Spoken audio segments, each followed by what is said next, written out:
The Galactic War Council chamber was vast, massive, the kind of space that made you feel small the moment you walked through the doors. The walls rose up so high that the ceiling seemed to fade into shadow.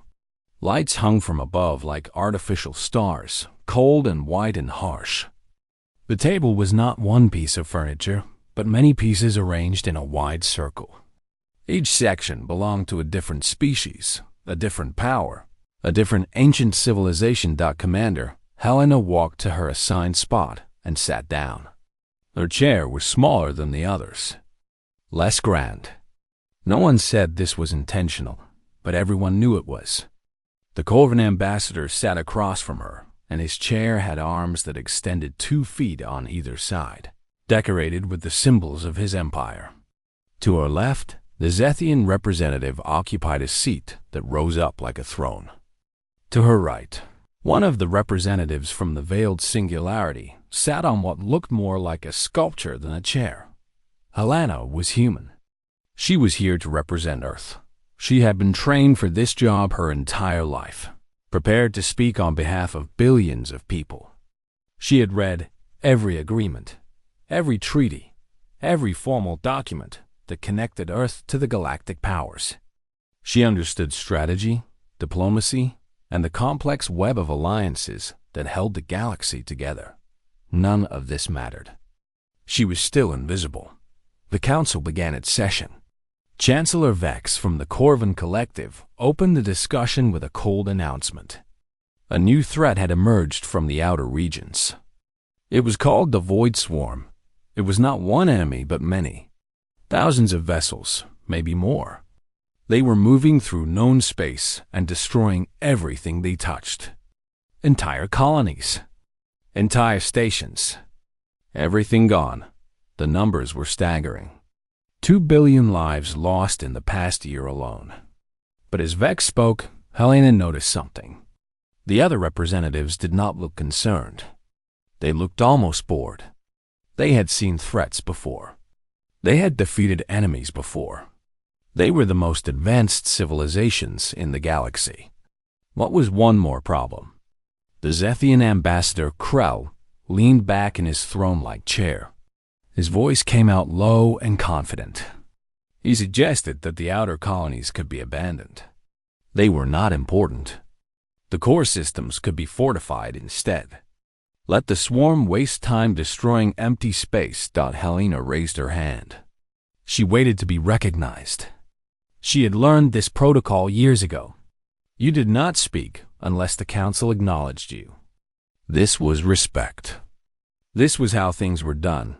No one looked at her. She waited longer. 2 minutes. 5 minutes. Still nothing. The council moved on. The representative from the Veiled Singularity was now speaking. This was a different kind of entity. Not one being, but many minds linked together in what humans would call a network. Its voice was strange, layered, like listening to several people speak at once. The Veiled Singularity offered a technical solution. Automated defense systems, drones, weapons that could be deployed without risk to the major powers. Let the technology handle it. Let the inferior species provide the soldiers if needed. Helena raised her hand again. Still nothing. She had been here for 3 years. 3 years of sitting at this table. 3 years of being ignored. Earth had sent ships. Earth had sent soldiers. Earth had lost hundreds of thousands of people in battles across the galaxy. But when it came time to speak in the council, when it came time to have a voice in decisions that affected the galaxy, Earth was treated like a minor detail. A footnote. An afterthought. An empty chair sat 2 positions to her left. It had been empty for 100 years. No one ever explained why. Helena had asked once, during her first month here. The answer she got was that it was reserved. She asked reserved for whom. The council members exchanged looks and said nothing. The question was not answered. The empty chair remained now, as the council continued to discuss abandoning the outer colonies and letting automated systems handle the swarm. Helena understood something. That empty chair was not reserved for anyone. It was a reminder. A reminder that Earth was not important enough to have a permanent seat. A reminder that no matter how much human blood was spilled, no matter how many soldiers are sent into battle, they would never truly belong here. The Corvan ambassador finally turned to look at her. He had a name for humans. He called them Deathworlders. This was not meant as a compliment. It meant they came from a harsh place, a place that had no mercy. It meant they were tough because they had to be tough to survive. But it also meant they were crude, primitive, below the level of the older civilizations. Helena decided to speak anyway. No one had given her permission, but she spoke. The Void Swarm will not stop at the outer colonies, she said. Her voice was steady and clear. If the core systems are not prepared, if the outer colonies are left defenseless, the swarm will learn. It will adapt. It will become stronger. The Corvan ambassador looked at her like she had just made a noise he did not understand. You suggest what, exactly? Human? I suggest a coordinated defense. Every power contributes. We share intelligence. We move together instead of separately.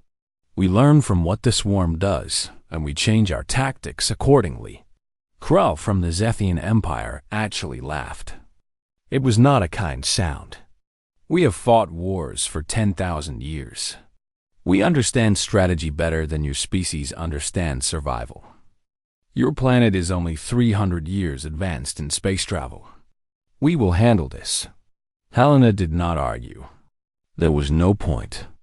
She had learned this lesson many times over. The older civilizations had spent millennia reaching their current state. They had weapons that could destroy worlds.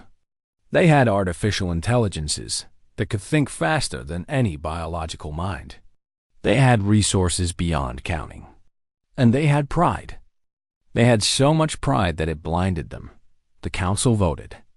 The decision was made. Automated systems would be deployed. The outer colonies would receive no support. The major powers would fortify their core territories and wait. If the swarm came, they would destroy it with overwhelming force. Helena sat in her small chair and listened as the council members filed out. The Corvan ambassador passed by her without looking. The Zethian representative did not acknowledge her existence. Even the smaller powers, the ones that had no weapons and little influence, treated her like she was made of air. She looked at the empty chair. It sat there, still and quiet and absolutely, completely empty. That night, Helena sent a message back to Earth. She used a secure channel. The message was short and direct. She told Admiral Marcus that the Council had rejected any input from Earth. She told him that the decisions were made without consultation. She told him that the galaxy's leaders believed they did not need humanity's help. And then she told him something else. She told him that Earth was being left alone. That Earth was now on its own. Whatever came next, humanity would have to face it without the support of the galactic powers. The message took 3 weeks to reach Earth. When Admiral Marcus read it, he closed his eyes and understood something that the older civilizations had forgotten. When you pushed humanity into a corner and told them they were worthless, you did not make them disappear. You made them dangerous. The message was received in the middle of the night at United Nations headquarters. By morning, the most powerful military command on Earth had already begun, planning something the galaxy had never seen. The Void Swarm was coming. And humanity was ready to teach the galaxy a lesson about what happened when you underestimated your allies. Admiral Marcus sat in the war room deep below the surface of Earth. The walls around him were covered with screens. Each screen showed a different piece of the galaxy. Red dots marked the location of the Void Swarm. Blue dots marked human colonies. Yellow dots marked the positions of the galactic powers' major fleets.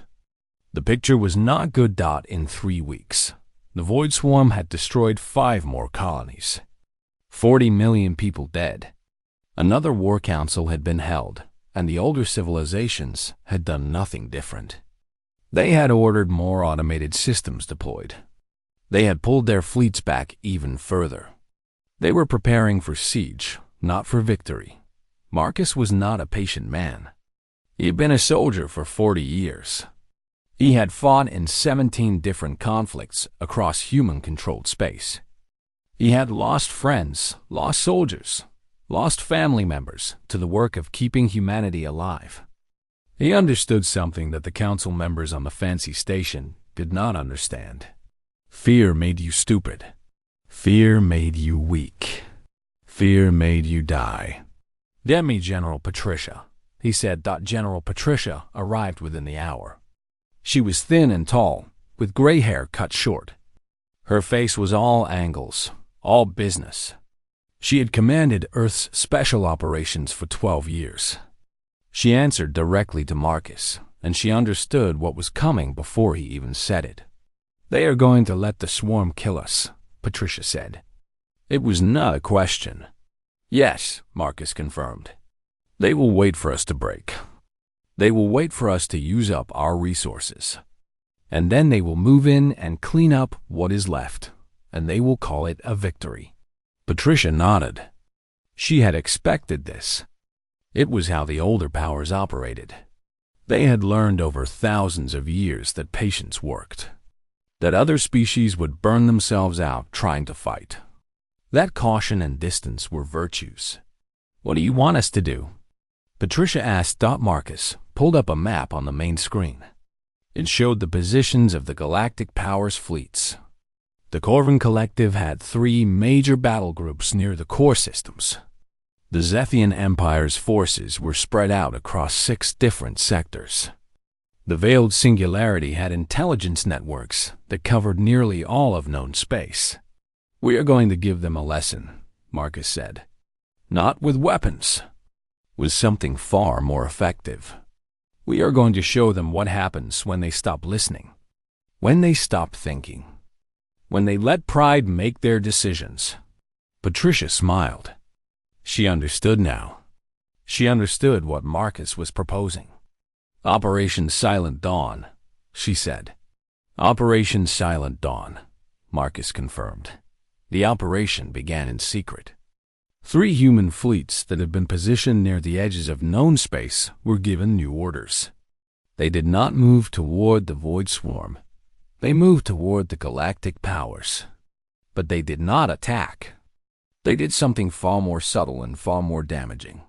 Human hackers, the best in the galaxy, began their work.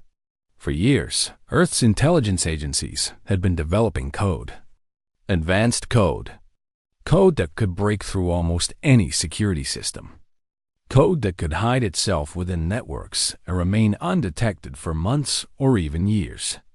This code was now released. It penetrated the Corvin Collective's command network first. It was done carefully, slowly, so that no alerts were triggered. The code found access points, found backdoors, found weaknesses that the Corvin military had never even known existed. Within the code were false messages. These messages appeared to come from the highest levels of Corvin command. They contained tactical information about upcoming battles. They contained orders that contradicted each other. They contained reports of losses that had never actually happened. They were designed to create confusion, to create doubt. At the same time, other human teams were working on the Zethian Empire. Different code, different approach, but same goal: create chaos, create confusion, make the military leaders unsure of what was true and what was false. The Veiled Singularity was harder to crack. Its network was not like other networks. It was more organic, more complex. But human intelligence had been studying it for years. They understood it well enough.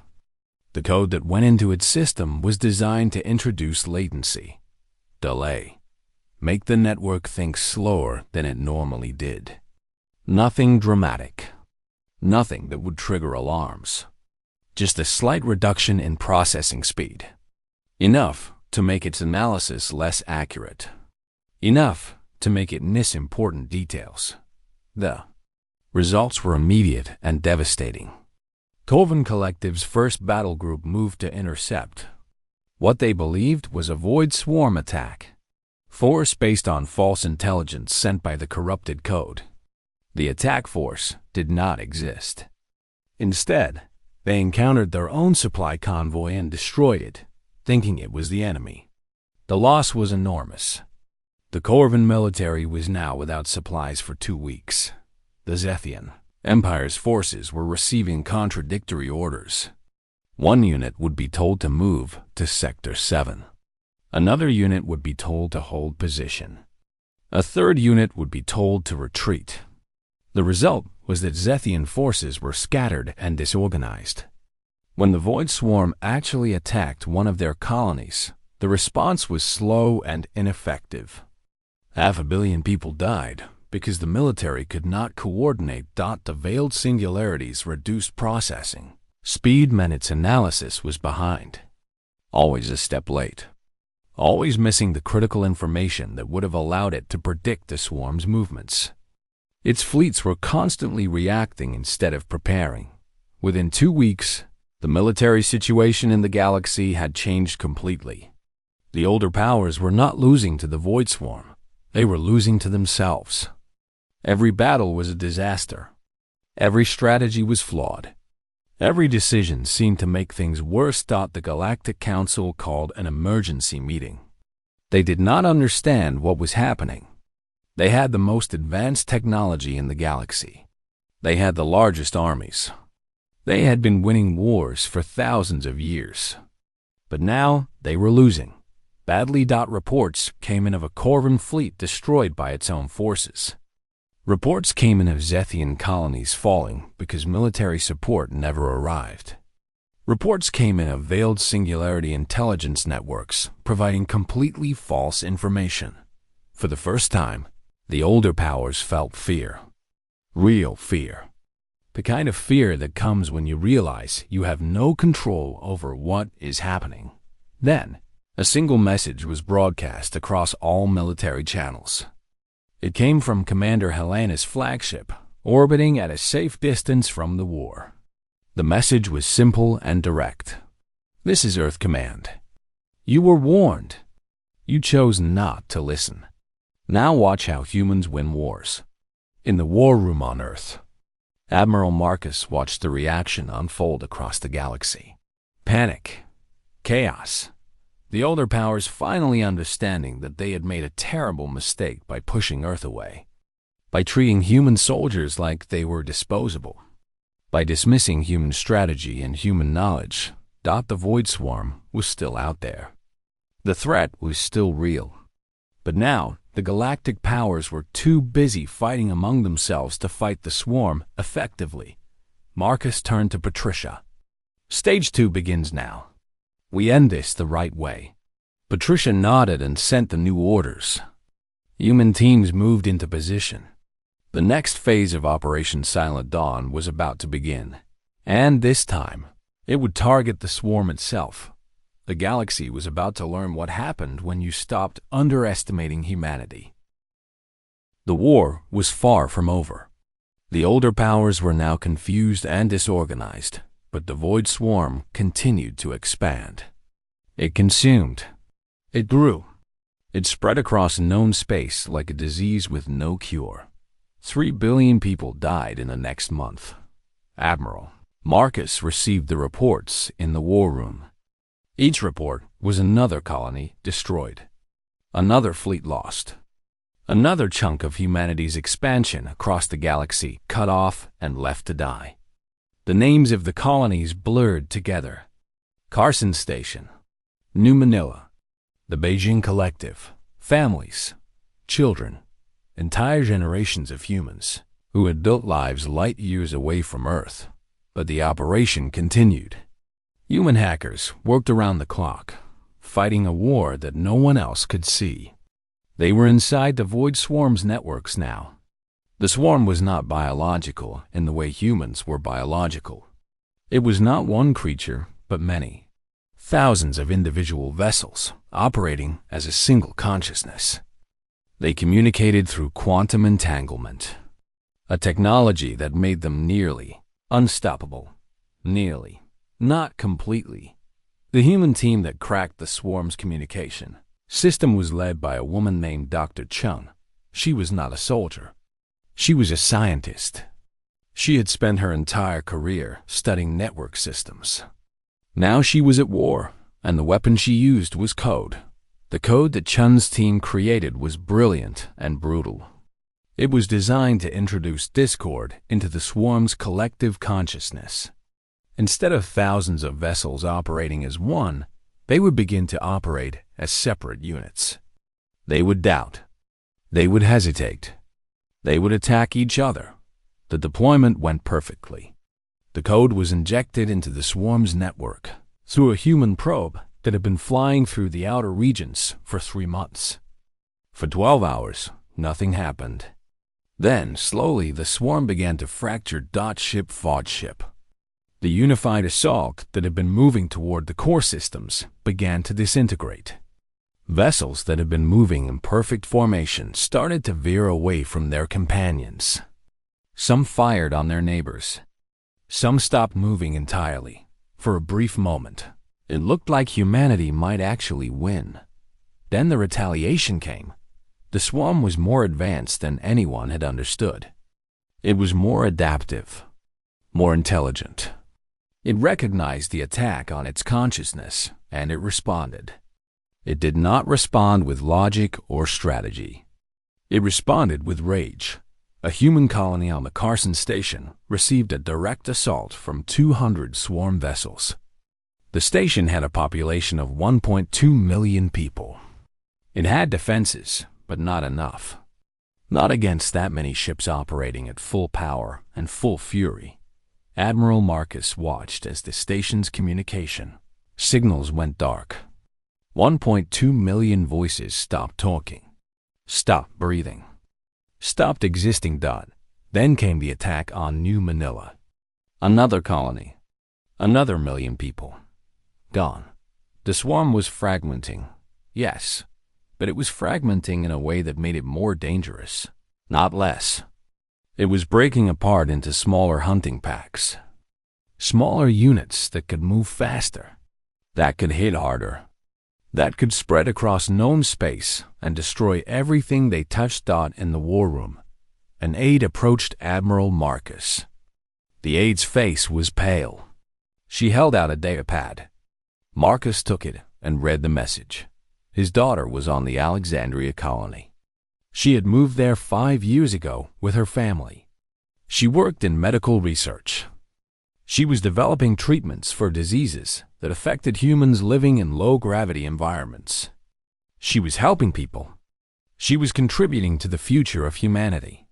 The Alexandria colony had just been destroyed by the swarm. Admiral Marcus set down the datapad. He did not move. He did not speak. He sat in his chair and felt something inside him break. Not his will, not his determination, but something else. Something that made him understand, in a deeper way, the cost of what humanity was doing. General Patricia found him an hour later, still sitting in the same chair. She did not ask if he was all right. She already knew the answer. Instead, she told him that the next phase of the operation was ready. The code was ready. Dr. Chun's team had expanded the disruption. It could now spread through the swarm's entire network. It would fragment them completely. It would take weeks, but the Void Swarm would no longer function as a unified threat. How many more colonies will fall? Marcus asked. Patricia did not lie. Hundreds. Maybe thousands. Billions of people. But if we do not do this, the swarm will eventually consume everything. Every human colony. Every human ship. Every human life. There will be nothing left. Marcus nodded slowly. He understood the mathematics. He understood the brutal calculus of war. You sacrificed some to save the rest. You made impossible choices because the alternative was worse. You sent people to die so that others could live. He had known this his entire life. He had made these decisions before, but it had always been abstract. Numbers on a screen. Tactical assessments. Strategic importance. Now it was his daughter. Now it was real. Do it, he said. Start the expansion. Full deployment. Over the next 3 weeks, the Void Swarm was systematically broken apart.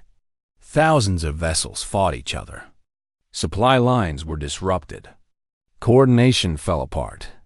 The unified consciousness that had made the swarm so terrifying became 1,000 separate, confused minds, each one isolated and afraid. The cost was terrible. 30 human colonies were destroyed. Over 5 million humans died. But the cost of the swarm was worse. Most of its vessels were destroyed in the fighting with each other. The rest scattered, moving in different directions, no longer capable of the coordinated assault that had made them a galaxy-ending threat. Commander Helena stood in the observation deck of her flagship and looked out at the stars. Behind her, a memorial wall displayed the names of the human colonies that had fallen. Thousands of names. Millions of people. And at the top of the list, in letters larger than the others, was the Alexandria colony. She thought about how many people would never know what had happened. They would never know that a woman named Chun had cracked the swarm's code. They would never know that Admiral Marcus had sacrificed his own daughter to save billions of other people. They would never know that humanity had done what the entire galaxy, combined, could not do. The older powers would eventually learn. They would eventually understand. But by then, Earth would already be changing the conversation. By then, the galaxy would look at humans and see them not as disposable soldiers, but as something else entirely. Something that could not be broken. Something that could not be defeated. Something to fear. In the memorial chamber on Earth, Admiral Marcus stood before the names of all those who had died. He placed his hand on the wall beside his daughter's name. He did not cry. Soldiers did not cry. But he made a promise to her and to all the others who had fallen. He promised that humanity would never again be treated as less than. That humanity would never again be dismissed at councils where life and death were decided. That humanity would never again be pushed into a corner and told it was worthless. The Void Swarm was contained. The immediate threat was over. But the real battle was just beginning. The real battle was for respect, for recognition, for the empty chair at the war table to finally be filled. And if the galaxy did not want to fill it willingly, then humanity would make them fill it by sheer force of will. 6 months after the Void Swarm was contained, the Galactic War Council called an emergency session. The council chamber was full of tension. The older powers had spent the past months analyzing what had happened. They had found the code. They had traced it back to Earth. They had learned the truth. Commander Helena walked into the chamber. This time, no one ignored her. Every representative turned to look at her as she took her seat. The chair was still small. The symbols on it still marked it as lesser. But now, every eye in the room was on her. The Corvan ambassador, Vex, was the first to speak. His voice was sharp and angry. You violated our military networks. You sent false commands. You caused our forces to attack each other. Millions of our soldiers died because of your interference. This is an act of war, Commander Helena. The Corvan Collective demands compensation. We demand punishment. We demand that Earth be held accountable for these attacks. Other voices joined in. The Zethian representative spoke of the chaos in his military. The Veiled Singularity spoke of the latency in its networks. The smaller powers spoke of confusion and disorder. They all blamed Earth. They all demanded justice. Helena let them finish. She did not interrupt. She did not argue. She simply listened as the galaxy's oldest and most powerful civilizations complained about the consequences of their own arrogance. When they were done, Helena stood up. She walked to the center of the chamber. She did not have a presentation, no documents, no evidence. She did not need any. Every representative in the room had already seen the analysis. They already knew what she was about to tell them. "I will address each point made here today," Helena said. Her voice was calm and clear. No anger. No fear. The Corvin Collective's losses came not from Earth's interference, but from your own incompetence. You received false intelligence about the location of the Void Swarm. Instead of verifying this intelligence through multiple sources, you attacked a target without confirmation. The target happened to be your own supply convoy. This was not our mistake. This was yours. Vex started to protest. Helena raised her hand, and he stopped. The silence was shocking. The Corvin ambassador, who had not been interrupted in a council session for 3,000 years, said nothing because a human woman had told him to be quiet. The Zethian Empire's forces were scattered and ineffective not because of our code, but because of your strategic failures. You received orders that seemed to contradict each other. Any competent military would have verified these orders through direct communication with their commanders. You did not. You reacted in panic. You withdrew forces. You abandoned colonies. And when the Void Swarm attacked, you had no forces left to defend them. This failure was not caused by Earth. It was caused by your inability to remain calm under pressure. Krell from the Zethian Empire stood up. His face was red with anger. You speak to us as though we were children. We have commanded galaxies while your species was still learning to use fire. Helena looked at him without blinking. You have commanded galaxies. You have also nearly destroyed yourselves because you refused to listen. You refused to acknowledge that a younger species might have something valuable to say. You surrounded yourselves with yes-men and servants who were too afraid to tell you the truth. And when the real test came, you failed. You failed so badly that we had to step in and do your job for you. The chamber was completely silent now. No one spoke. Helena walked back to her seat and sat down. The Void Swarm was fragmenting. Your own reports confirm this. But the swarm was fragmenting in a way that made it more dangerous. My team identified the solution. We implemented the solution. And the solution worked. Billions of people were saved because humanity took action. Not because we were asked. Not because we were invited. We took action because it was the right thing to do. Helena paused and let the weight of those words settle. Now, the Corvin Collective demands compensation from Earth. The Zethian Empire demands punishment. Others demand accountability. I am here to tell you something different. I am here to tell you what Earth demands. The council members shifted in their seats. They were not accustomed to being addressed this way. They were not accustomed to hearing demands. They gave demands. They did not receive them. First, Earth will be recognized as an equal power in the Galactic Council. Not as a junior member. Not as a service provider. As an equal. Second, Earth's representative will have the same authority and respect as any other species. When Earth speaks, you will listen.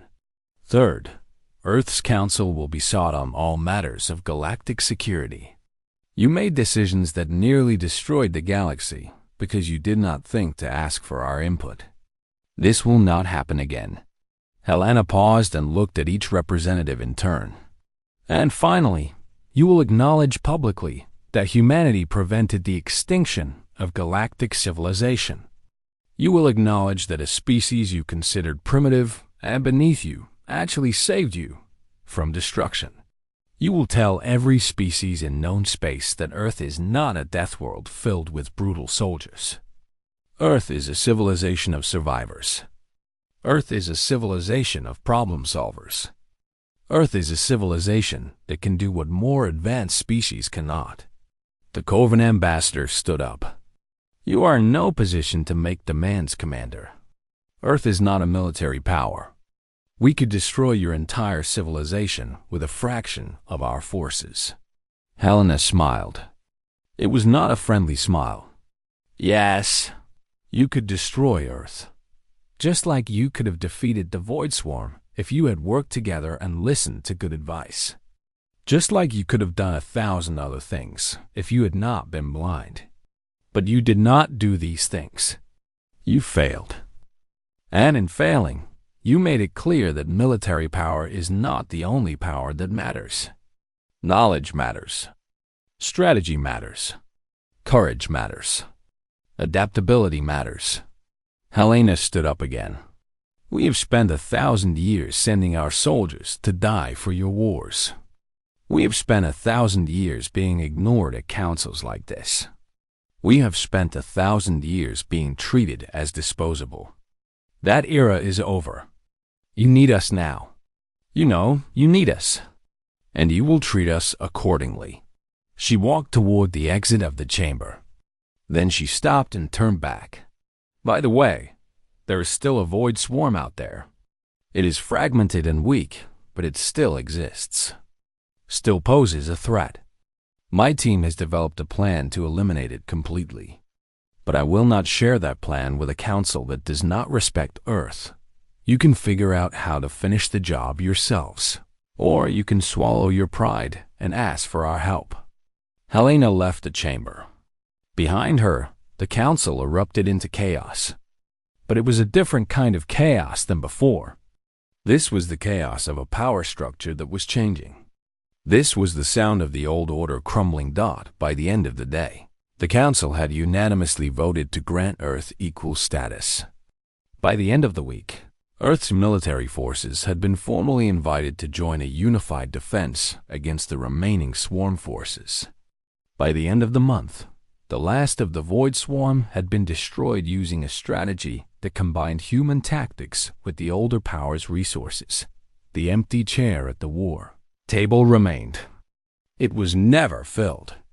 Instead, it was officially designated as Earth's seat, reserved and waiting. A permanent reminder of a lesson learned the hard way.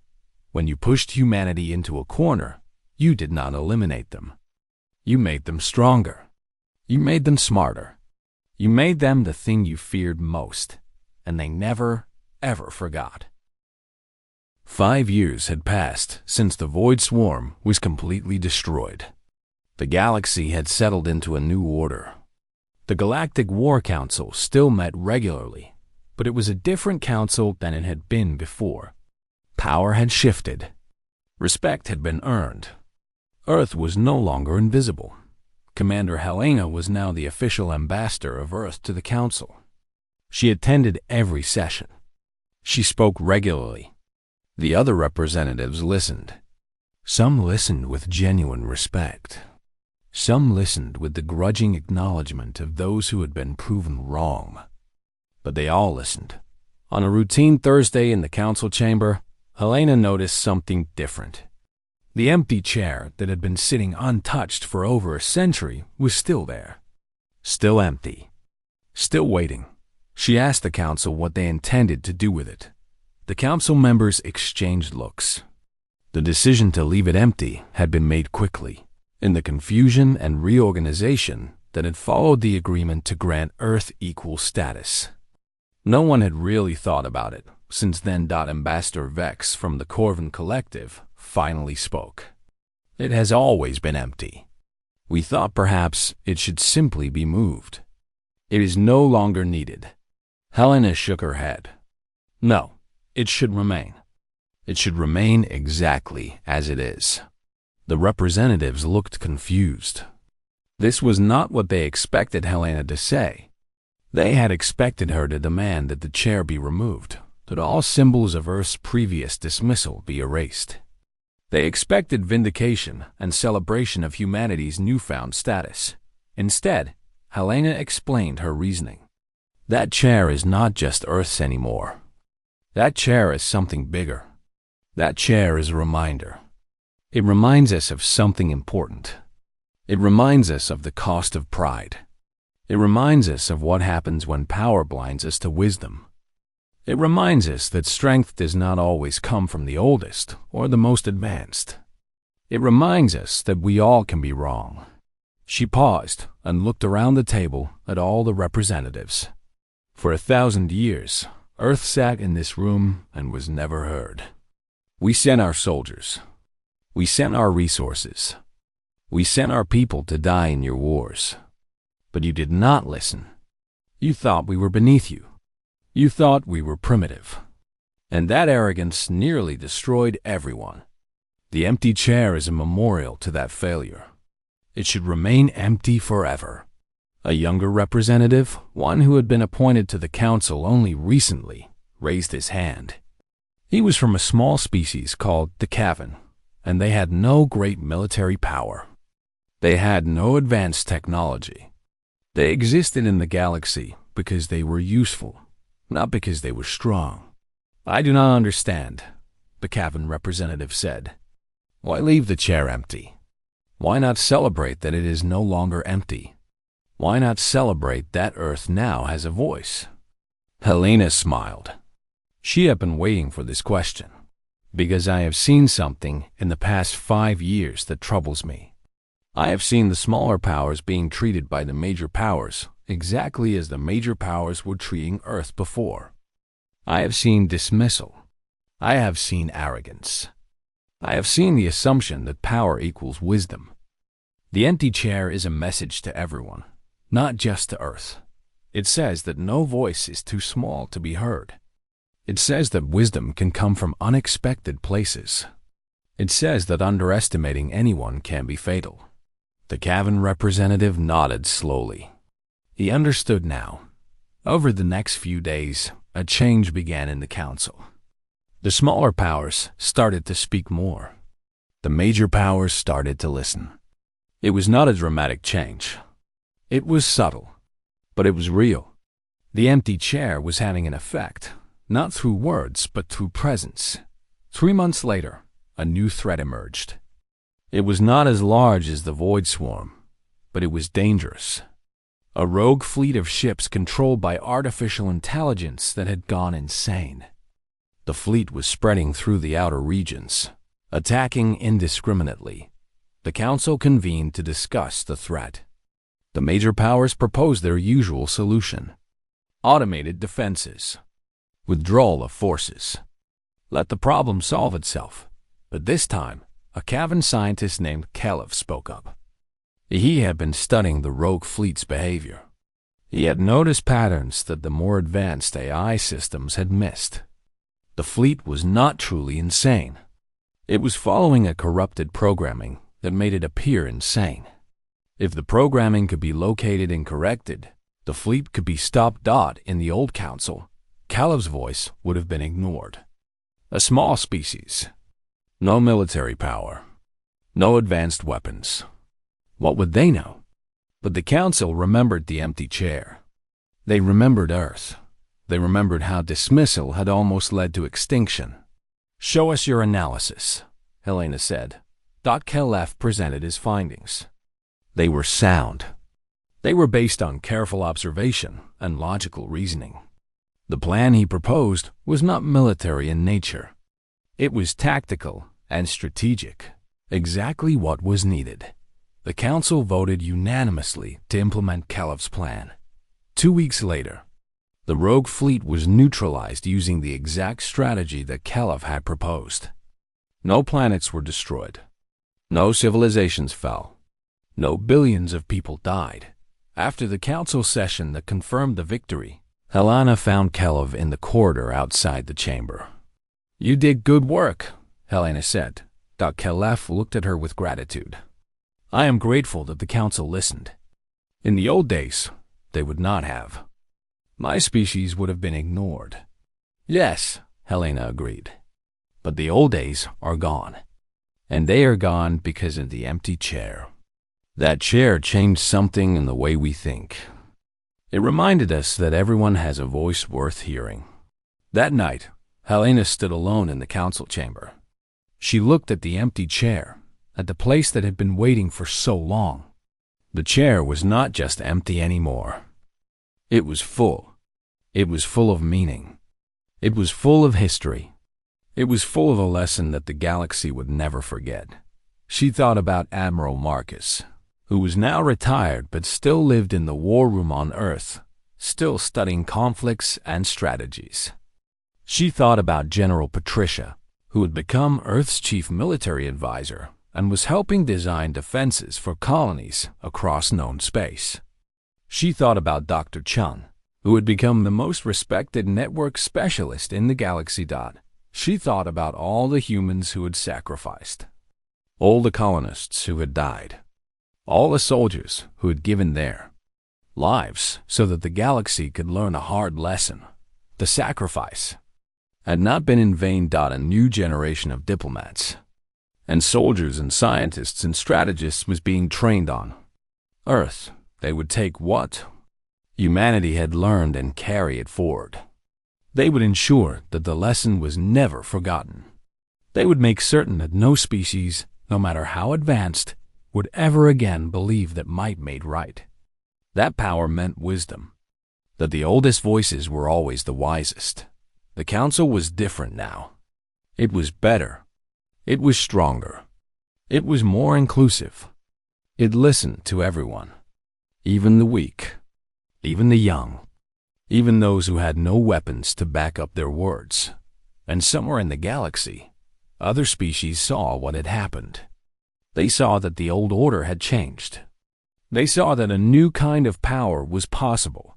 The power of unity, the power of listening, the power of wisdom from unexpected places. They began to prepare. They began to stand taller. They began to use their voices.